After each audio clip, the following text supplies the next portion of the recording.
Baiklah Bapak Ibu sekalian, kita kembali lagi ke channel KKN PPM UGM tahun 2021. Nah, melanjutkan tutorial sebelumnya di mana kita telah berhasil membuka toko. Di video ini kita akan menjelaskan atau memberikan beberapa gambaran fitur-fitur utama yang ada pada dashboard Tokopedia. Nah, setelah Bapak Ibu membuka toko, Bapak Ibu akan diarahkan ke halaman dashboard seperti ini, di mana Tokopedia akan memberikan secara singkat gambaran tentang fitur apa saja yang ada dan penjelasan singkat mengenai fitur-fitur tersebut. Nah, setelah selesai maka Bapak Ibu akan dikembalikan ke dashboard seperti yang dijelaskan tadi, di mana di sini terdapat beberapa fitur. Nah, mungkin kita jelaskan saja pada halaman utama ini. Yang di tengah ini ada statistik mengenai toko milik Bapak Ibu sekalian. Jadi ada berapa jumlah pesanan baru, kemudian ada berapa jumlah pesanan yang siap dikirim, kemudian ada berapa chat baru dan lain sebagainya. Nah, kemudian di sebelah kiri ini ada beberapa menu yang bisa Bapak Ibu buka. Nah, contohnya pada saat ini kita berada pada menu home, di mana ditampilkan gambaran dashboard utama. Di sini juga ada chat dan diskusi, di mana menampilkan halaman diskusi bersama pelanggan. Kemudian juga ada penjualan untuk menampilkan traffic penjualan Bapak Ibu. Kemudian juga ada halaman spesifik mengenai statistik, kemudian performa toko, kemudian juga ada iklan dan promosi.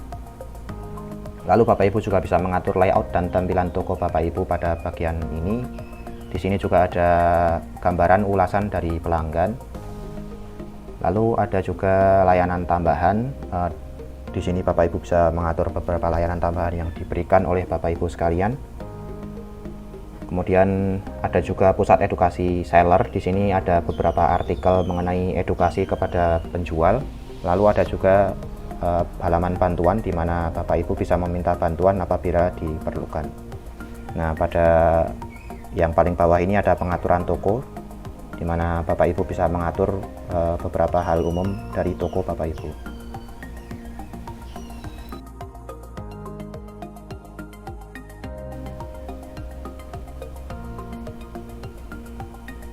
Baiklah Bapak Ibu, setelah tadi fitur-fitur yang ada di dashboard Tokopedia sudah dijelaskan secara singkat, selanjutnya kita akan membahas mengenai pengaturan toko, di mana pada pengaturan toko ini kita bisa mengatur informasi-informasi penting terkait toko kita.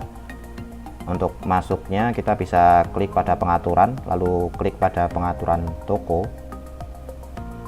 Nah, di sini ada beberapa informasi yang bisa diganti atau diisikan, seperti slogan serta deskripsi toko.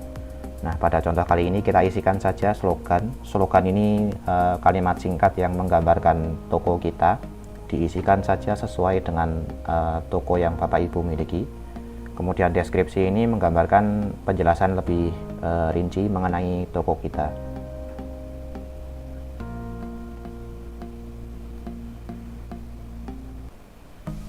Setelah dirasa sesuai dengan informasi toko kita, Bapak Ibu bisa klik tombol simpan yang ada di sebelah kanan bawah. Maka akan muncul informasi toko sudah berubah. Itu berarti kita sudah berhasil mengubah informasi toko. Nah, di sini kita juga bisa mengubah status buka toko atau tutup toko. Kita bisa pilih saja status toko sedang buka, dan kita buka 5 hari dari jam 7 pagi hingga pukul 5 sore. Jadi 07.00 hingga 17.00.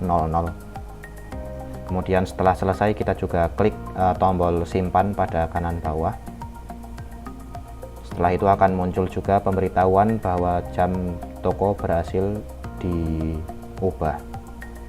Selain itu kita juga bisa mengubah gambar toko. Gambar toko ini yang akan muncul di halaman pelanggan yang mengunjungi toko kita. Bisa diklik saja pilih foto, nanti akan muncul dialog untuk memilih gambar yang diinginkan. Kemudian setelah itu kita lanjut ke etalase. Nah, pada menu etalase ini di sini Bapak Ibu bisa menambahkan etalase di Tokopedia. Etalase ini bisa digunakan untuk memisahkan produk berdasarkan kategori seperti itu.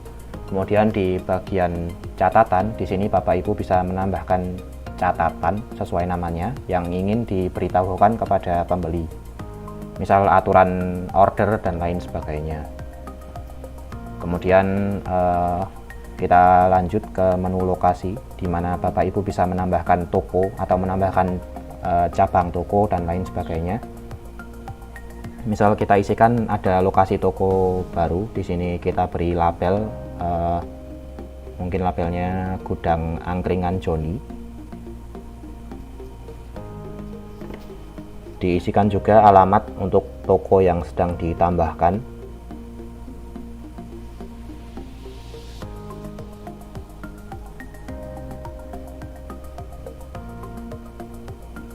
Dipilih juga kabupaten atau kota madya, juga kode posnya.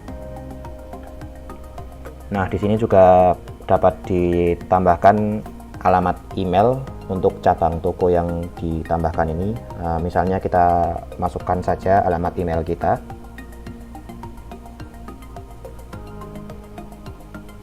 Nah, apabila email cabangnya berbeda dengan email toko utama, bisa diisikan email yang berbeda. Kemudian nomor telepon juga bisa kita isikan. Setelah itu kita bisa klik simpan pada tombol di kanan bawah. Selanjutnya kita bisa masuk ke halaman pengiriman, di mana kita bisa mengatur asal pengiriman atau lokasi di mana barang akan dikirim. Misalnya kita biarkan saja secara default dari lokasi toko kita. Jadi asumsikan barangnya dikirim langsung dari toko kita. Kemudian kita juga bisa memilih layanan pengiriman yang kita dukung, disesuaikan saja dengan kurir yang tersedia di lokasi Bapak Ibu sekalian. Pengaturan tersebut tersimpan secara otomatis, maka kita lanjut ke produk unggulan. Nah, di produk unggulan ini kita memerlukan power merchant. Kita lewati saja terlebih dahulu untuk saat ini. Kita lanjut ke template balasan. Nah, template balasan ini merupakan balasan template untuk membalas ulasan dari pengguna. Kita juga bisa mengaktifkan balasan ulasan otomatis untuk rating 4 dan 5, di mana bot atau robot akan membalas secara otomatis. Misal kita nonaktifkan saja. Kita lanjut ke menu layanan. Terkait layanan lain seperti apakah ada tukar tambah, kemudian bayar di tempat dan lain sebagainya, bisa disesuaikan dengan kebijakan dari toko milik Bapak Ibu sekalian.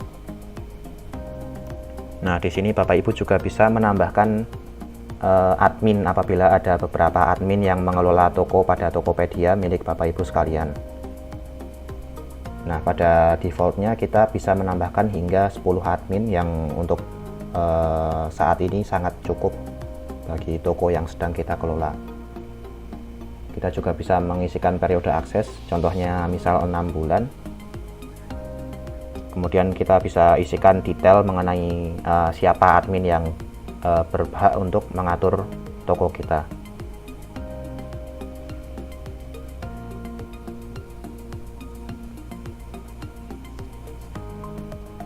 Misal kita isikan data email sembarang, apabila Bapak Ibu ingin mengakses atau mengatur Tokopedia milik Bapak Ibu sendiri, dapat diabaikan saja langkah ini. Nah, tapi pada contoh ini kita berikan contoh pengisiannya saja. Misal emailnya diisikan email milik admin yang akan mengatur, kemudian nama admin bisa diisikan sembarang yang mengindikasikan siapa admin itu. Kemudian kita juga bisa mengatur jenis akses apa saja yang dimiliki oleh admin yang akan ditambahkan. Misal mereka bisa mengelola toko, bisa memantau statistik toko dan lain sebagainya. Kemudian sesuai instruksi yang diberikan, Bapak Ibu harus membayar sejumlah uang sesuai dengan periode akses dan lain sebagainya.